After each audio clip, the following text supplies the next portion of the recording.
Sa simula'y walang label, walang pangako, laman lang at halik sa dilim ng Hindi na bago kay Lorgan ang mawing lasing ng mag-isa. Sa loob ng 3 taon na trabaho niya bilang junior graphics artist sa isang advertising agency sa Makati, natutunan niyang ang tagay na lang ang tanging kaibigang hindi nang iiwan. O kung iwan ka man, at least may kasamang antok at limot. Pasuray-suray siyang naglalakad paalis sa kanto ng inuman, kasama ang mga katrabaho. Ang taxi app niya ay naglo-load ng mahigit 5 minuto pero walang sumasagot. 11:30 na ng gabi o madaling araw, depende sa iyong pananaw. Para kay Lorgan, isa na namang gabi na kailangan niyang lampasan nang hindi nalulunod sa sariling pag-iisip. Nakasandal siya sa pader ng isang saradong tindahan ng yelo nang may bumunggo sa kanya. Aray! Pasensya na.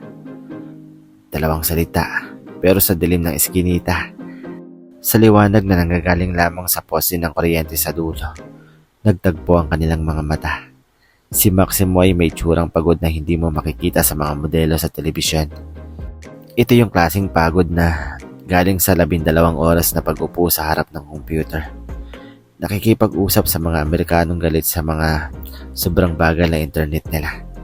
Call center agent siya sa kilalang kumpanya sa may MOA.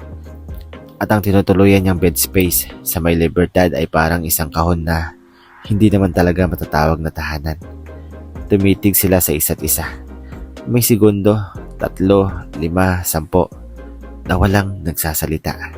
Tanging ang tunog ng malalayong tambay at ang paminsan-minsang dumaraang sasakyan ang nagpapaalala na hindi sila nag-iisa sa mundo. Kanina ka pa ba rito? Tanong ni Lorgan. Pilit na inaayos ang sarili para tumayo ng tuwid. Ang boses niya ay may bahid ng alkohol, pero may kakaibang linaw. Parang batis na tinakpan ng dahon pero maagos pa rin. Kakauwi ko lang, galing trabaho, sagot ni Maximo. Hindi siya umimik ng marami. Inoobserbahan niya ang uri ng taong ito. Ikaw, lasing na lasing ka na yata. Oo, nangangiting sagot ni Lorgan. Pero ang ngiti ay hindi umabot sa mata. Gusto mong samahan ako? Hindi naman sa gusto kitang istorbohin. Pero wala naman ako ibang gagawin. Tumayo si Lorgan ng tuwid. Sinubukang maglakad pero pasuray-suray. Agad na umabot si Maximo para saluin siya.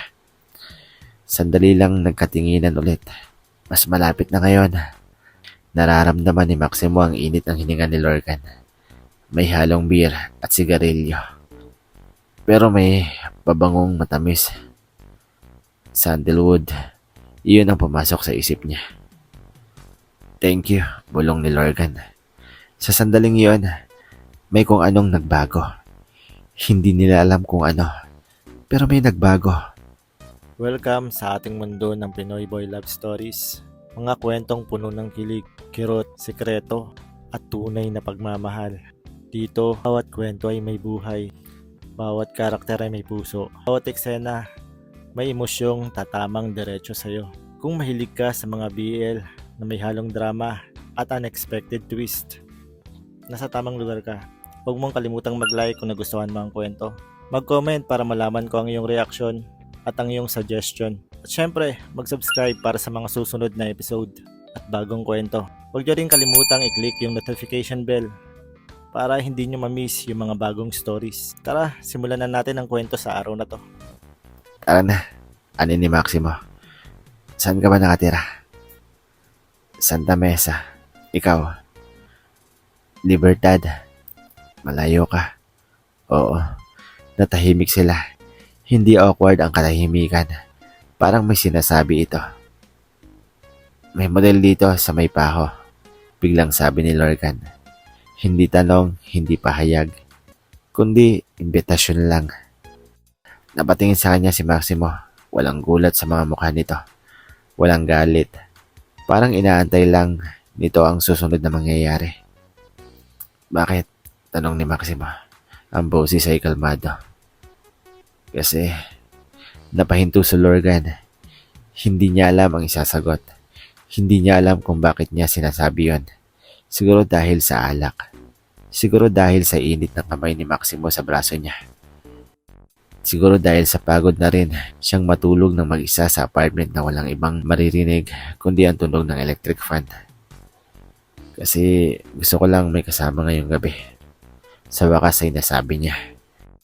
Tinignan siya ni Maximo ng matagal. Sa mga mata nito, may nabasa si Lorcan. Hindi yung pagnanasa, hindi awa, kundi pag-unawa. Sige, sagot ni Maximo. Sabay silang naglakad, papalabas ng eskinita. Walang holding hands, magkatabi lang pero sa bawat hakbang, parang may sinasabing, dito ako, nandito ako. Sa hotel sa May Paho, hindi sila nag-usap habang naglalakad. Tahimik lang na pumasok sa 24 oras ng motel na may kupas na karatula at nagbabagang ilaw na available. Si Maximo ang nagbayad para sa 4 na oras. Hindi na nag-alok si Lorcan ng maghati. May kaanong usapan sa pagitan nila na hindi na kailangang pang sabihin.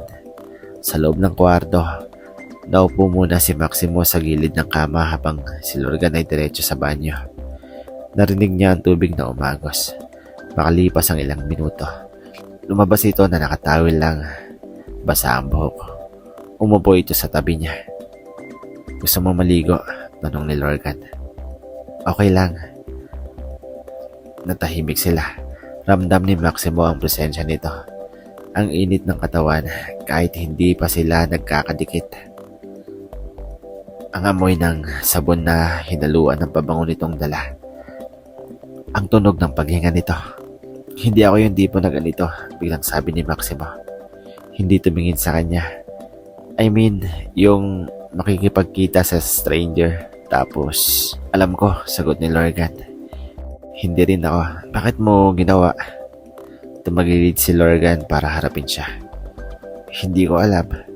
Siguro dahil pagod na ako. Pagod na akong mag-isa. Pagod nang umuwi sa walang tao. Pagod na yung katawan ko. Hinahanap lang din. Hindi na niya tinapos. Hinahanap ang huminga ng malalim si Lorcan.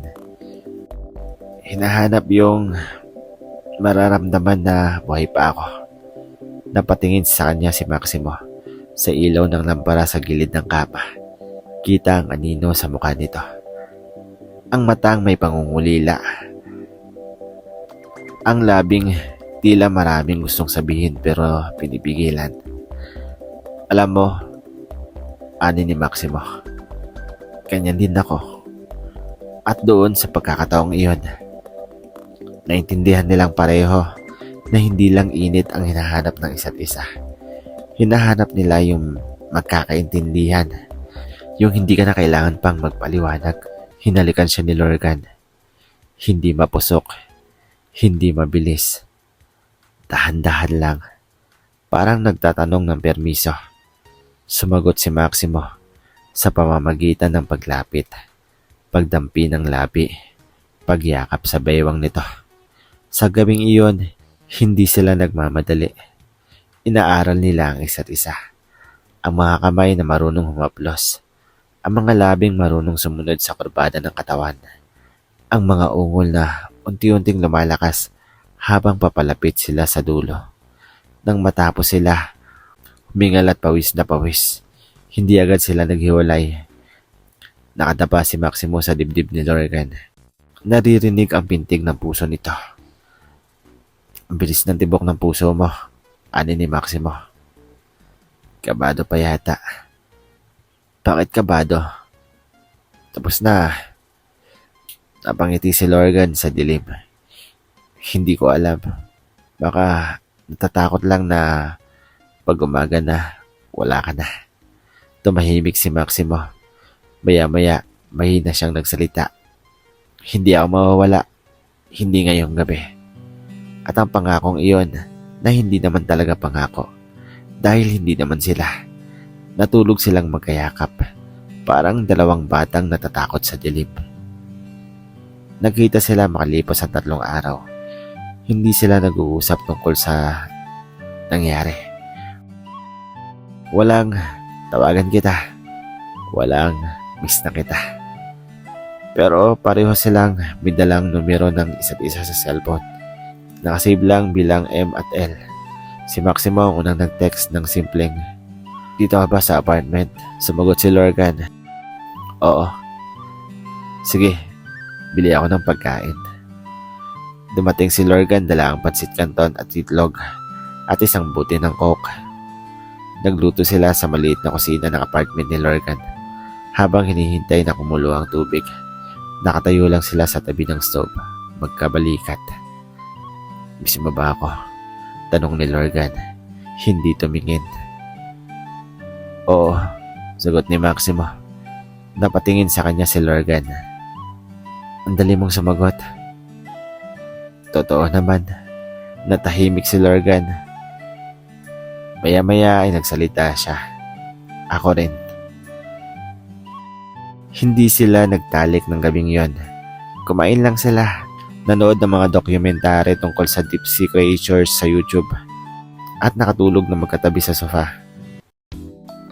Sa unang pagkakataon, naranasan ni Lorgan na may kasabay na magising sa umaga na hindi siya kailangang paalisin.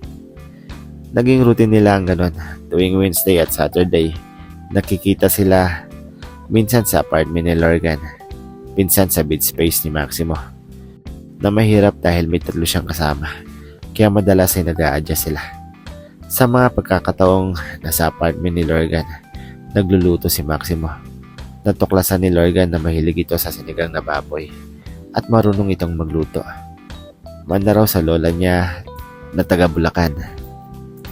Sa mga pagkakataong nasa bed space naman sila ni Maximo, kailangan nilang magtiis sa maingay na electric fan at sa makapal na kumot para hindi marinig ng iba. Doon natutunan ni Lorgan na mahilig pala sa horror movie si Maximo at kapag natatakot ito, humihilig ito sa kanya. "Ang lambot mo," tukso ni Lorgan isang beses.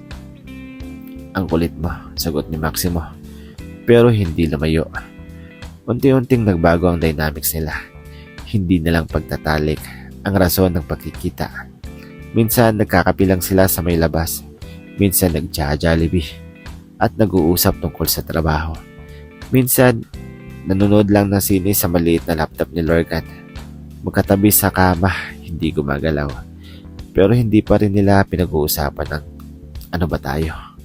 Isang Sabado ng gabi, dumating si Lorgan sa apartment na may dalang beer at pututan. Excited siyang makita sila ni Maximo. Miss na miss niya na ito.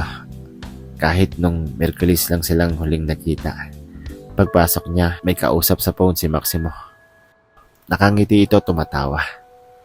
"Sige, ingat ka. Kita-kits bukas." Naputo lang ngiti ni Lorgan. "Sino yun?" tanong niya. Pilit na kalmado. "Ah, si Marco, yung kawork ko."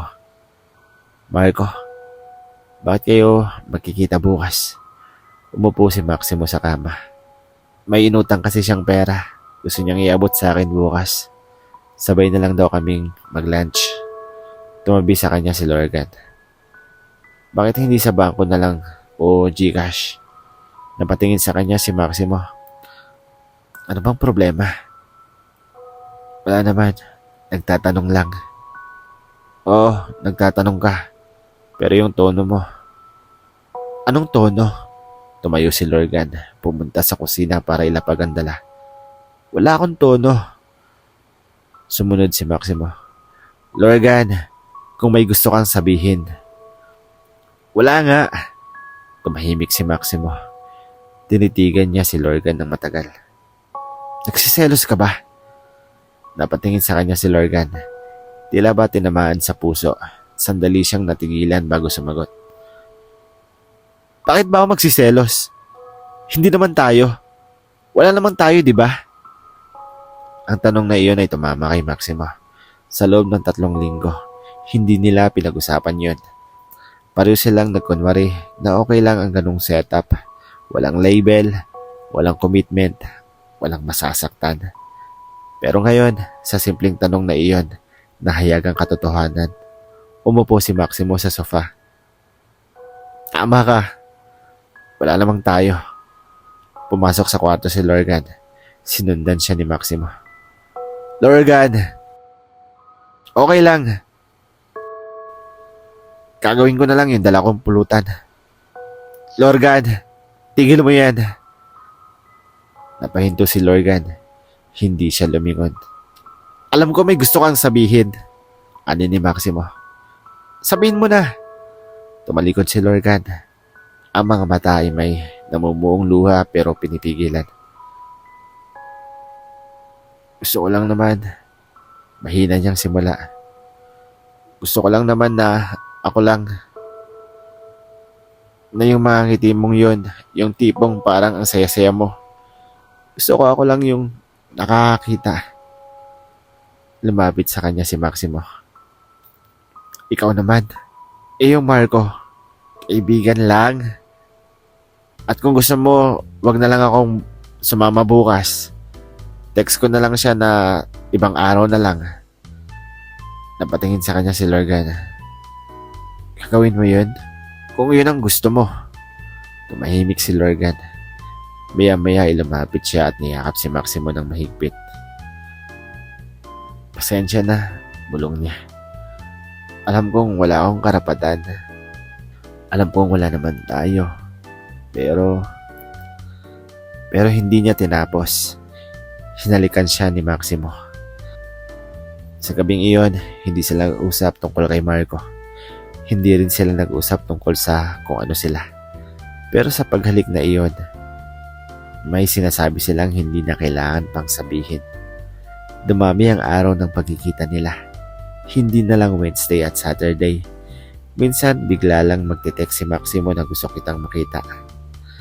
At dadating si Lorgan kahit na galing sa trabaho at pagod na pagod.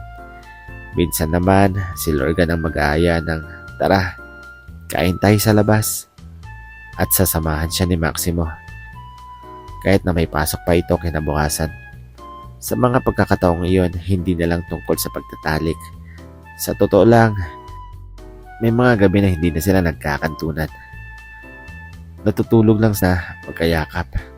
Nagkikwentuhan lang tungkol sa mga pangarap, sa mga takot, sa mga bagay na hindi nila masabi kanino man. Ano bang pangarap mo? Tanong ni Maximo isang gabi. Nakadapa sa dibdib ni Lorgan. Magkaroon ng sariling bahay. Yung may maliit na garden. Gusto ko ng tanim na sili at kamatis. Napangiti si Maximo. Gusto mo palang magtanim eh. Oo.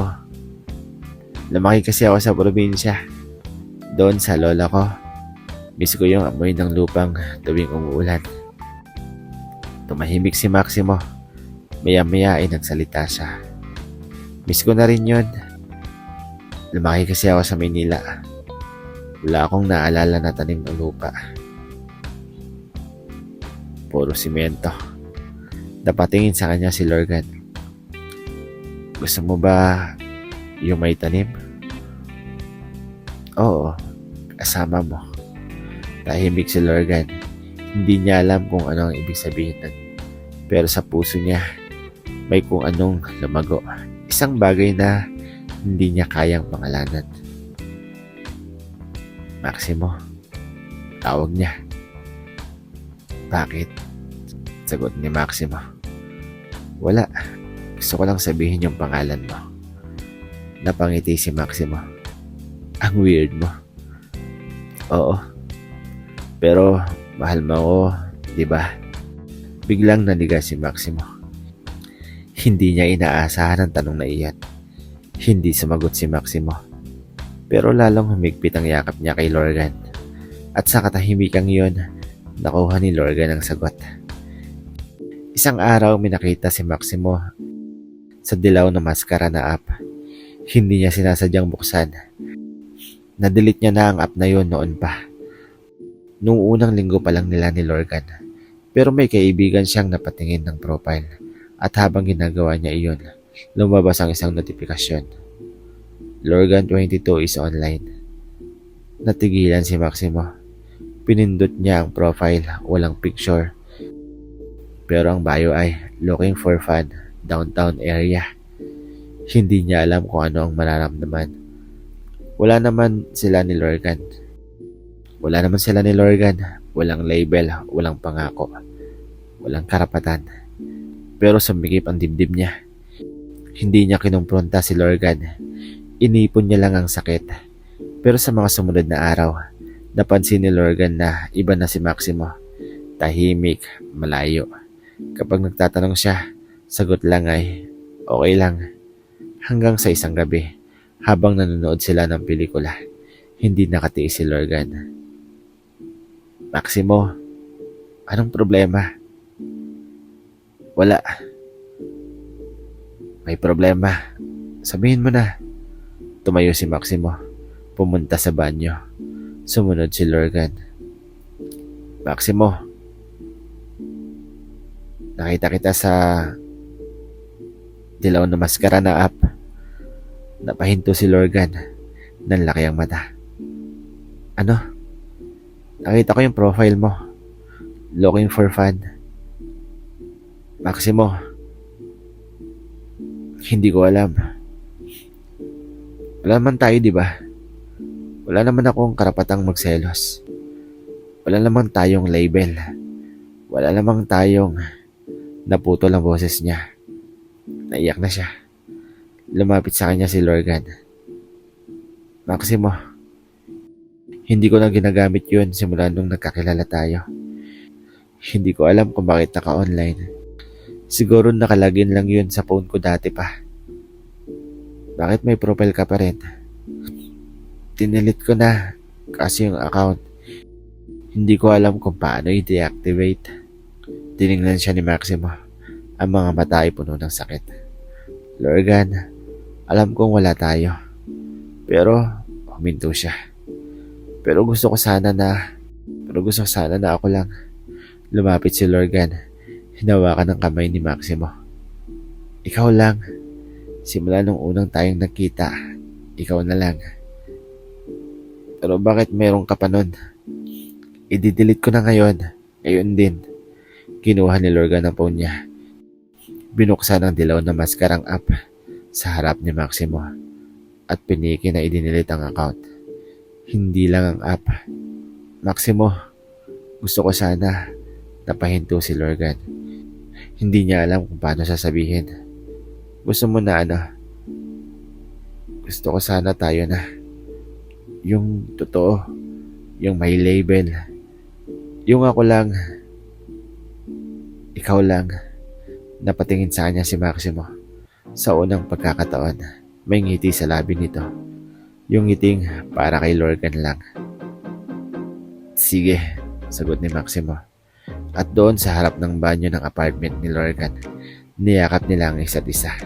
Hindi na para sa init ng sandali, kundi para sa pangako ng bukas.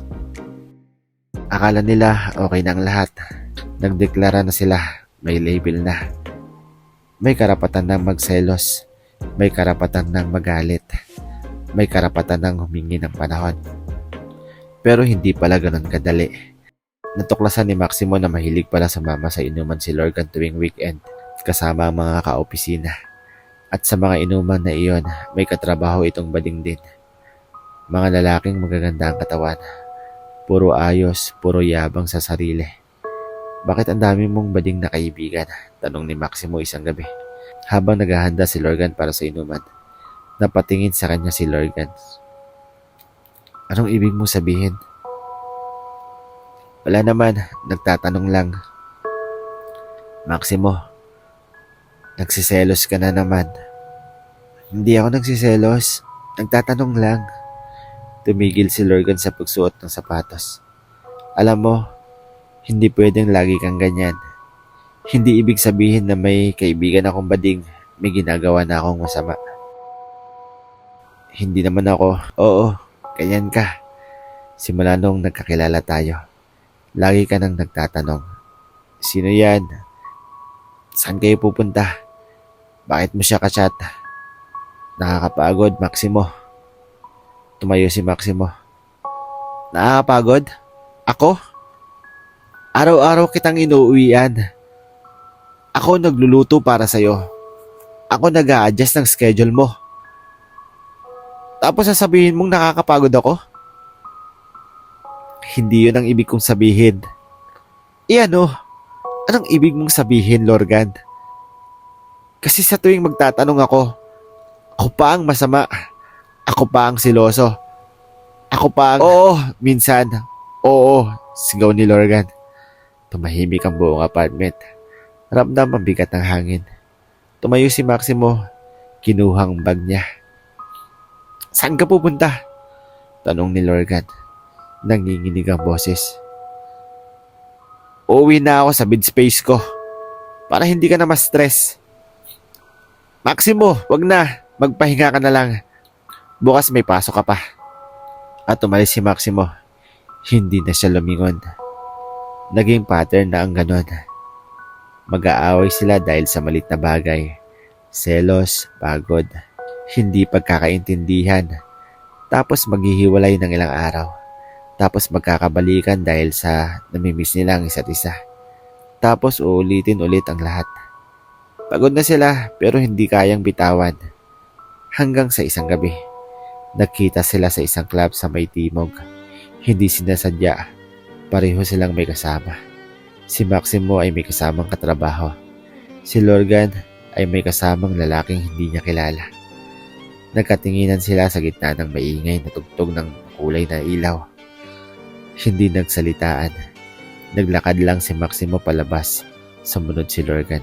Sa parking lot, nagkaharap sila. Sino yun? Tanong ni Maximo. Kaibigan lang. Ikaw, sino yung kasama mo? Kaibigan lang din. Ba't kayo magkayakap kanina? Oh, ba't kayo magkadikit sa loob? Napasigaw si Lorgan. Ano bang gusto mo, Maximo? Gusto mo sabihin ko na nagsiselos ako? Oo, nagsiselos ako. Yung tipong gusto kong suntukin yung lalaking kasama mo. Kahit hindi ko naman siya kilala. Gusto mo yun? Gusto mo yung ganong klaseng selos na nakakasira ng ulo? Lumapit si Maximo. Alam mo, Lorgan, ganon din ako. Araw-araw, yung tipong tuwing may kausap ka sa phone, iniisip ko kung ako ba yung tipong tuwing sasabihin mong may inuman kayo na makakatrabaho mo. Ilang oras akong gising. Nag-aalala. Nag-iisip kung uuwi ka ba sa akin. Naluha si Lorgan. Bakit ba tayo ganito? Bakit ba ang hirap-hirap natin? Kasi mahal natin yung isa't isa. Sagot ni Maximo. Ang boses ay puno ng sakit.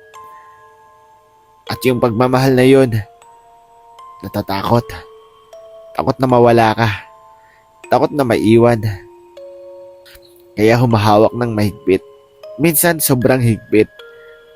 Nasasakal na yung hawak. Umuwi sila sa apartment ni Lorgan ng gabing yun. Hindi nag-away. Tahimik lang sa kama. Naghubaran sila ng dahan-dahan. Parehong may sinusuyo. Ang pagtatalik nila ay iba na sa una. Hindi ito yung mabilis at mapusok na gaya ng dati. Mabagal, masakit, may halong luha. Hinalikan ni Maximo ang bawat bahagi ng katawan ni Lorgan. Ang noo, ang mata, ang pisngi, ang labi, ang liig, ang dibdib. Parang sinasabi bawat halik, pasensya na sa lahat. At si Lorgan, habang pinapasok siya ni Maximo, niyakap nitong mahigpit, parang ayaw pakawalan. Mahal kita, pulong ni Lorgan sa gitna ng pagbungol at paghingal. Mahal din kita, sagot ni Maximo. Nang matapos sila, hindi sila nakatulog agad. Nakadapa si Maximo sa dibdib ni Lorgan. Naririnig ang pitig ng puso nito. Lorgan, tawag niya. Bakit? Kung sakaling napahinto siya, hindi niya alam kung paano sasabihin. Kung sakaling huminga ng malalim si Maximo. Kung sakaling hindi tayo para sa isa't isa. Gusto ko lang malaman mo na ikaw ang naging pinakamahalagang parte ng buhay ko. Umupo si Lorgan. Tinignan si Maximo sa mata. Bakit mo sinasabi yan? Kasi Tumulo ang luha ni Maximo. Kasi pagod na ako. Lorgan, pagod na ako makipag-away. Pagod na ako magselos. Pagod na akong matakot na baka isang araw magising na lang ako na wala ka na. Hindi, huwag kang matakot. Nandito ako. Pero hanggang kailan? Hanggang kailan ka magtitiis na ganito? Na araw-araw may tampuhan, may sigawan, may iyakan. Hindi nakasagot si Lorcan kasi alam niyang totoo ang sinasabi ni Maximo. Maximo, ayaw kitang mawala. Hindi ako mawawala sa iyo. Kahit saan man ako mapunta, kahit sino man ang makasama ko, ikaw at ikaw pa rin. Huwag, iyak na Lorcan. Huwag mong sabihin yan. Parang nagpapaalam ka. Tumayo si Maximo, nagsuot ng damit. Saan ka pumunta? Sa bed space mo na ako. Kailangan ko munang mag-isa. Maximo, huwag. Lorcan, mahal kita. Sobra. Kaya nga siguro ang sakit-sakit. Lumapit siya, hinalikan ng noo ni Lorcan. Magpahinga ka. At umalis siya. Hindi na siya bumalik ng gabing yon. Hindi na rin siya bumalik sa mga sumunod na araw at sa mga sumunod na linggo. Naging multo na lang si Maximo sa apartment ni Lorcan. Isang alaala na hindi matanggal-tanggal. Isang sakit na hindi mawala-wala. Unang linggo pagkatapos nilang maghiwalay, hindi makakain si Lorcan. Ang pansit canton na dating pinagsasaluhan nila ay parang lason na ngayon. Ang kama na dating kanlungan ay parang bangkay ng relasyon na napatay. Si Maximo naman sa bed space niya, sa Libertad, ay hindi na makatulog. Kahit anong pilit niyang ipikit ang mata, ang nasa isip niya ay si Lorcan. Ang tawa nito, ang amoy nito, ang init ng yakap nito. Sinubukan ni Lorcan na maghanap ng iba. May nakilala siyang lalaki sa isang app. Si Owen, 25 taong gulang sa Cubao. May sariling kondo, gwapo, mabait, may trabaho. Perfect on paper, sabi ng mga kaibigan niya. Isang gabi, pumayag si Lorcan na pumunta sa kondo ni Owen. Nag-dinner sila, nagkikwentuhan, nagtawanan. Mukhang okay naman hanggang sa nagsimula sila. Hinalikan siya ni Owen. Ang bango nito, ang lambot ng labi. Pero sa isip ni Lorcan, ang naisip niya ay si Maximo. Nang magsimula ng maghubaran, sinubukan niya mag-focus. Sinabi niya sa sarili na kailangan mo nang mag-move on. Pero naipasok ni Owen ang daliri sa kanya. Bigla siyang napaiyak. Sige, tigil natin, sabi ni Owen. Nag-alala. Pasensya na, iyak ni Lorcan. Pasensya na. Hindi sila nagpatuloy. Umuwi si Lorcan. Nang gabing iyon, napuno ng tanong ang sarili. Si Maximo naman sinubukan din. May nakilala siyang lalaki sa isang bar, si Jepoy. 28 taong gulang, seaman. Gwapo, malaki ang katawan, mukhang mabait. Umuwi sila sa hotel. Nag-inom, nagkwentuhan. Mukhang okay naman hanggang sa magsimula na sila. Hinalikan siya ni Jepoy. Magaling ito, alam ang ginagawa. Pero sa isip ni Maximo, ang nasa isip niya ay ang paraan ng paghalik ni Lorcan. Yung parang laging may tanong, laging may pangungulila. Nang nasa itaas na si Jepoy, nakahandusay ito sa kama. Biglang may pumigil sa kanya. Hindi ko kaya, sabi niya. Tiningnan siya ni Jepoy. May iba ka no? Hindi sumagot si Maximo. Tumayo na lang siya at nagsuot ng damit. Salamat sa dinner. Pasensya na. At umalis siya. Sa mga sumunod na linggo, pareho silang nabuhay na parang zombie. Pumapasok sa trabaho, umuwi, kumakain, matulog, paulit-ulit. Walang kulay, walang saysay. Si Lorcan, sa tuwing naglalakad sa labas, naalala niya si Maximo. Sa tuwing naamoy niya ang pagkain na niluluto, naalala niya ang sinangag na luto nito. Sa tuwing naririnig niya ang tunog ng ulan, naalala niya mga gabing magkayakap sila habang nanonood ng dokumentary. Si Maximo naman, sa tuwing may nakakausap siyang customer sa call center, na may boses na medyo paos. Naalala niya si Lorgan. Sa tuwing may nakikita siyang nagmumotor, naalala niya na gusto ni Lorgan matutong magmotor para raw makapag-date sila sa labas ng Maynila. Sa tuwing natutulog siya, hinaharap niya ang braso ng isa, ang katawan na nakasanayan niyang kapitan. Isang gabi, nagising si Lorgan sa sobrang hikbi. Nanaginip siya na ikinasal na si Maximo sa iba. Sa panaginip niya, nakita niya itong nakangiti. May suot na puting damit, hawak ang kamay ng lalaking hindi niya kilala. "Maximo!" sigaw niya pagkagising. Walang sumagot, tanging electric fan lang ang umiikot. Paikot-ikot, parang walang patutunguhan. Parang siya. Isang araw habang naglalakad si Maximo, pauwi galing trabaho, may nadaanan siyang tanim na sili sa gilid ng kalsada. Naalala niya bigla ang sinabi ni Lorgan. Gusto raw nito na magkaroon ng garden. Tanim na sili at kamatis. Tumigil siya sa paglalakad, napatingin sa tanim. Bakit pa kasi ang hirap mong kalimutan? Pulong niya sa sarili.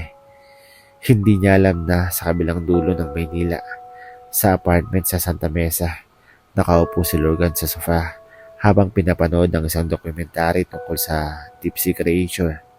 Yung tipo ng dokumentaryong pinapanood nila noon. Napansin niyang umiiyak na pala siya. "Maximo," bulong niya. "Miss na kita." Kinuha niya ang phone. Tiningnan ang message nila. Ang huling text ni Maximo ay mahigit 1 buwan na ang nakalipas. "Magpahinga ka." Pinindot niya ang pangalan nito. Matagal siyang nakatitig sa screen. Hindi niya alam kung ano ang isusulat. Sa huli, ito lang ang nasabi niya. "Kumain ka na." Makalipas ang 1 oras, may dumating na reply. "Hindi pa. Ikaw?" Napangiti si Lorgan. Hindi mapigilang tumulo ang luha. "Hindi rin." "Gusto mo, sabay na lang tayo." "Saan?" "Sa Jollibee sa may Taft. Yung malapit sa'yo." "Anong oras ba?" "Ngayon na, kung okay lang." "Sige, kita tayo doon." Nang makita sila sa Jollibee, parang may kakaiba sa hangin. Hindi awkward, hindi tense. Parang may sinasabing, andito na tayo sa wakas. Magkaharap silang nakaupo. May kanya-kanyang fries at coke. "Kamusta ka na?" tanong ni Lorgan. "Okay naman. Ikaw?" "Okay lang, pero..." Napahinto siya. "Miss na miss kita." Napatingin si Maximo. Ang mga mata ay may namumuong luha. "Miss din kita. Sobra." "Bakit pa tayo naghiwalay?" tanong ni Lorgan. "Bakit pa natin hinayaan?" "Kasi natakot tayo. Natakot tayo na baka hindi tayo para sa isa't isa. Natakot tayo na baka masaktan tayo. Kaya naunahan na natin. Pero mas nasaktan ako nung mawala ka. Mas nasaktan din ako, no?" Tumahimik sila. Sa paligid, maririnig ang mga batang naglalaro sa playground ng Jollibee. Ang mga pamilyang kumakain ng sabay. Ang mga magkasintahang naghahalo ng spaghetti. "Lorgan," tawag ni Maximo. "Bakit?" "Gusto kong subukan ulit. Pero ibang klaseng subukan. Yung hindi tayo matatakot. Yung kapag may problema, pag-uusapan natin. Hindi tatalikuran, hindi lalayuan." Tinignan siya ni Lorgan na matagal. "Maximo, ganun din ako. Pero napayuko siya. Pero may mga bagay kasi na sa akin na hindi ko alam kung paano sabihin. Yung takot ko na baka iwan mo ako. Hindi ko alam kung saan galing pero nandyan. At kapag nandyan, nasasakal na yung mga salita ko. Nasasaktan na yung mga sinasabi ko." Lumapit si Maximo. Hinawakan ang kamay ni Lorgan. "Alam ko at hindi ko naman hinihiling na mawala ayon agad. Ang hinihiling ko lang, pag nandyan, yung takot, sabihin mo sa akin. Hindi mo kailangang itago. Hindi mo kailangang labanang mag-isa. Napatingin sa kanya si Lorgan. Sa unang pagkakataon, naramdaman niya ang kakaibang gaan. Parang may kumalas sa dibdib niya. Yung bigat na daladala niya simula pa nung bata siya. Yung takot na iwan ng taong mahal niya. Mahal kita, Maximo. Pulong niya. Mahal din kita, Lorgan. At doon sa Jollibee na puno ng mga taong masaya, nagkayakap silang parang walang bukas. Hindi mahalaga ang nakaraan. Hindi mahalaga ang mga gabing umiiyak sila ng mag-isa. Ang mahalaga, narito silang magkasama, nagmamahalan at handang lumaban. Sa apartment ni Lorgan sa Santa Mesa, umuwi silang magkasama. Sa pagpasok pa lang nila, ramdam na nila ang pagbabago. Ang dating pader na tila ba sumisigaw na alaala ay tila ba mas magaan na ngayon. Miss ko to, sabi ni Maximo. Pumasok sa loob. Miss kita dito, sagot ni Lorgan. Hindi na sila nag-aksaya ng oras sa mga salitang hindi naman kailangan. Nagyakapan sila sa gitna ng sala. Dama ang pintig ng puso ng isa't isa. Ang paghalik nila ay iba na sa ngayon. Hindi na yung mapusok at nagmamadali nung una. Hindi na rin yung may halong luha at sakit nung huli silang nagkasama. Ito yung paghalik na parang nagpapasalamat. Na nakita pa rin sila sa kabila ng lahat. Na pinili pa rin nila ang isa't isa. Sa kama, dahan-dahan silang nagubaran. Hindi nagmamadali. Inaaral ang mga kamay ni Maximo ang bawat pulgada ng katawan ni Lorgan. Ang balikat na mas lalong lumapad. Ang dibdib na mas lalong maaray sa kanyang palad. Ang tiyang hindi kasing kinis ng dati pero mas lalong minahal niya. Dahil alam niyang galing ito sa mga gabing hindi ito kumakain ng maayos dahil sa pagdadalamhati sa kanya. At si Lorgan naman, ang mga kamay ay humaplos sa likod ni Maximo. Sa gulugod na parang sinusundan ang landas na pabalik sa puso nito. Hinalikan niya ang bawat peklat sa katawan nito. Yun sa braso mula sa noong bata itong nahulog sa puno. Yung sa tuhod na mula sa paglalaro nito ng basketball. Miss ko to, bulong ni Lorgan sa gitna ng halik. Miss ko yung pakiramdam na ganito, na kompleto ako.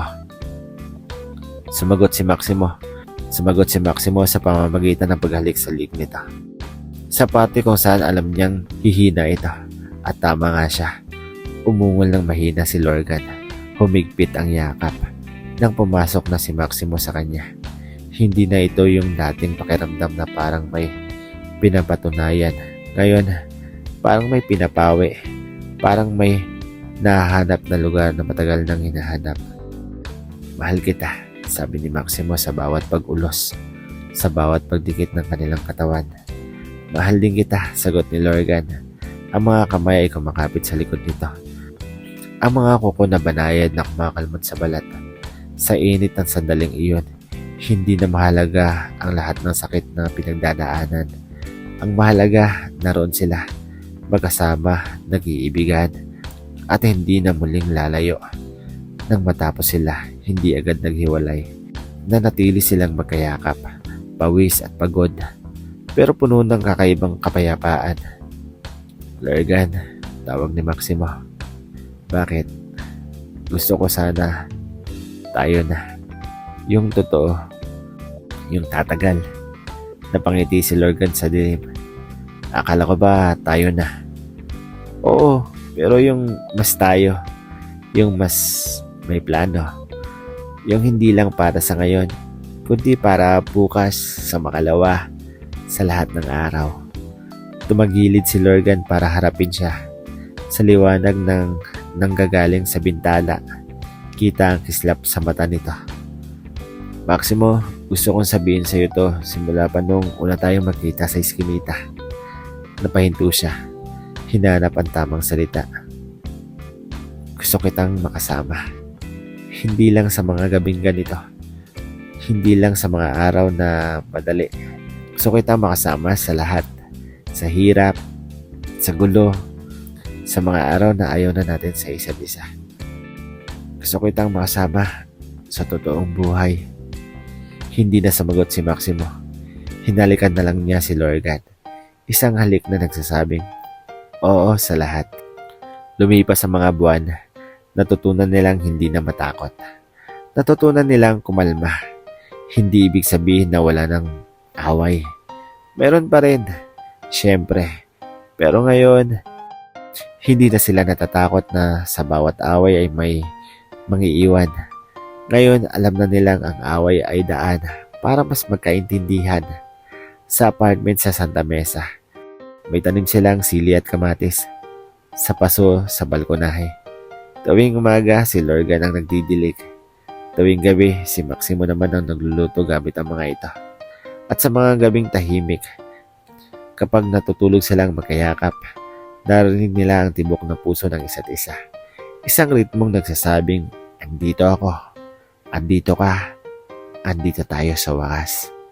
Hindi perpekto ang kanilang pag-ibig. May mga araw na mahirap. May mga gabing tahimik dahil sa pagod.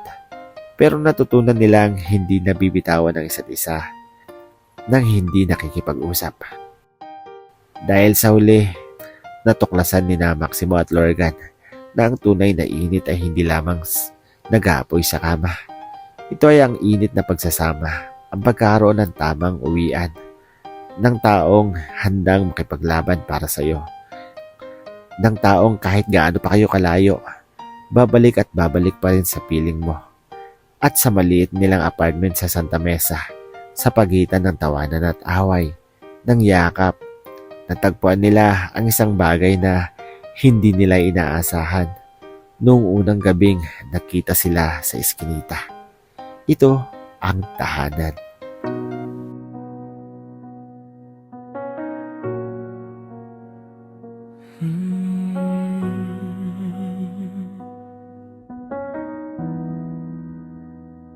Sa madilim na eskinita nagtagpo, dala ang pagod ng mundong kay bigat. Di nagtanong, di nagdalawang isip. Sa init ng gabi tayo'y nagpakawala.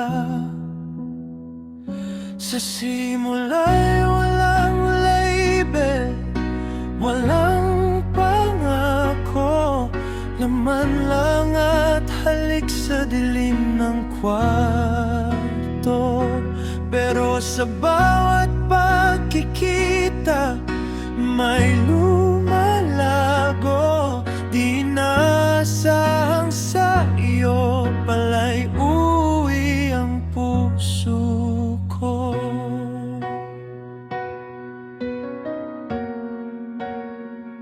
Dumating ang selos, away at sigawan. Takot na iwan, kaya humigpit ang hawak. Nasakal, nasaktan, naglayo ng landas. Sinubukan ng iba, ngunit ikaw pa rin ang nasa isip. Sa simula'y wala'y label, walang pangako, laman lang at halik sa dilim ng kwarto. Pero sa bawat pagkikita, may lumalago. Di inasahang sa iyo pala'y uwi ang puso ko. Lumipas ang mga buwang walang kulay, natutuhang mahalin ang sarili mong alaala. Hanggang sa text mong kumain ka na, yun palang sagot sa dasal ko. Ngayon'y may label na, may pangako na. Hindi lang init kundi tahanan na. Sa maliit na apartment, may tanim na